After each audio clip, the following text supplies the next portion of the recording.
கங்குவா தெரியும், கக்குவான் தெரியுங்களா?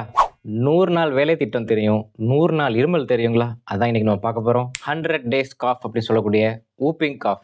அதுக்கு இன்னொரு பேரு பெர்டூசிஸ். பழைய படத்தெல்லாம் எப்படி இப்போ ரீரிலீஸ் பண்றாங்களோ, அதே மாரி பழைய காலத்துல இருந்த கிருமியெல்லாம் இப்போ ரீரிலீஸ் ஆயிட்டு இருக்கு. போன வருஷம் அப்படிதான் மம்ப்ஸ் அப்படின்னு சொல்லக்கூடிய தாளம்பை நெறைய வந்துச்சு. இந்த வருஷம் இந்த பெர்டூசிஸ் அதிகமா பரவிட்டு இருக்கு. பெர்டூசிஸ் அப்படிங்கிறது போர்டெல்லா பெர்டூசிஸ் அப்படின்னு சொல்லக்கூடிய ஒரு கிராம் நெகட்டிவ் காக்கோபெசிலஸ். நம்ம ஜுவாலஜில படிச்சிருப்போம். Round shaped bacteria coccus, rod shaped bacteria bacillus. So ரவுண்டாகவும் இல்லாமல் ராடாகவும் இல்லாமல் ரெண்டும் கலந்த மாதிரி காக்கோபெசிலஸ் அப்படின்னு சொல்லக்கூடியதான் இந்த போர்டெல்லா பெர்டூசிஸ். இதுக்கு ஏன் கக்குவான்னு பேர் வச்சாங்க அப்படின்னா, இது குழந்தைங்களுக்கு இருமல் உண்டாக்கிட்டு லாஸ்ட் ஸ்டேஜில் அப்படியே வாமிட் பண்ணதுக்கப்புறம் தான் இருமலே நிற்கும். நைட் டைமில் இந்த இருமல் அதிகமாக இருக்கும். இதில் 3 ஸ்டேஜ் இருக்குது. மொதல் stage catarrhal stage. Running nose, mild fever, headache கூட ஆரம்பிக்கும். அப்போவே இருமல் ஸ்டார்ட் ஆகிடும். இந்த டைமில் நம்ம அதுக்குன்னு உள்ள அப்ராப்ரியேட் ஆன்டிபயோட்டிக் போட்டோம்னா சரி பண்ணிடலாம். அடுத்த 2வது ஸ்டேஜ் பெராக்சிஸ்மல் ஸ்டேஜ். இது 2 வீக்ஸ்க்கு அப்புறம் கண்டினியூ ஆகிட்டே இருக்கும்.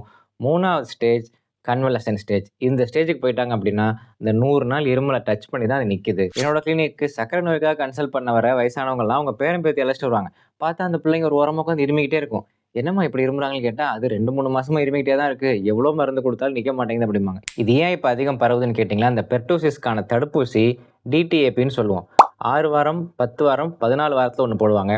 அதுக்கப்புறம் 1.5 வயசில் போடுவாங்க. அதுக்கப்புறம் 4 வயசுலேருந்து 6 வயசு வரைக்கும் போடுவாங்க.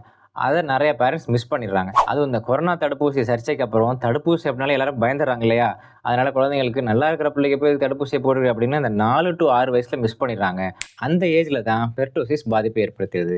இந்த தடுப்பூசி முழுக்க முழுக்க கவர்மெண்ட்ல இலவசமா போடக்கூடிய தடுப்பூசி தான். எல்லா கவர்மெண்ட் ஹாஸ்பிட்டல்லையுமே போடுவாங்க. தடுப்பூசிக்கு ஆதரவாக பேசுறதுனால நிறைய பேருக்கு இந்த பதிவு பிடிக்காமலும் போகலாம். ஆனால் அதை பற்றி எனக்கு கவலை இல்லை. ஒரு ஆங்கில மருத்துவர் அப்படிங்கிற முறையில் எனக்கு தடுப்பூசி மீது முழு நம்பிக்கை இருக்குது. ஸோ இந்த வீடியோவோட டேக் ஹோம் மெசேஜ்: எல்லா இருமலுமே அலர்ஜி இருமல் கிடையாது. எல்லா இருமலுமே வைரஸ்னால வர்றது கிடையாது. இந்த மாதிரி பாக்டீரியாவும் இருமலை உண்டாக்குது. ஸோ இருமல்னா நீங்களாவே போய் கடையில் இருமல் மருந்தை வாங்கி மட்டும் தயவு செஞ்சு குடிச்சிடாதீங்க. முறையாக படித்த டாக்டர்கிட்ட போய் காமிச்சு ட்ரீட்மெண்ட் எடுத்துங்க. அதான் நல்லது.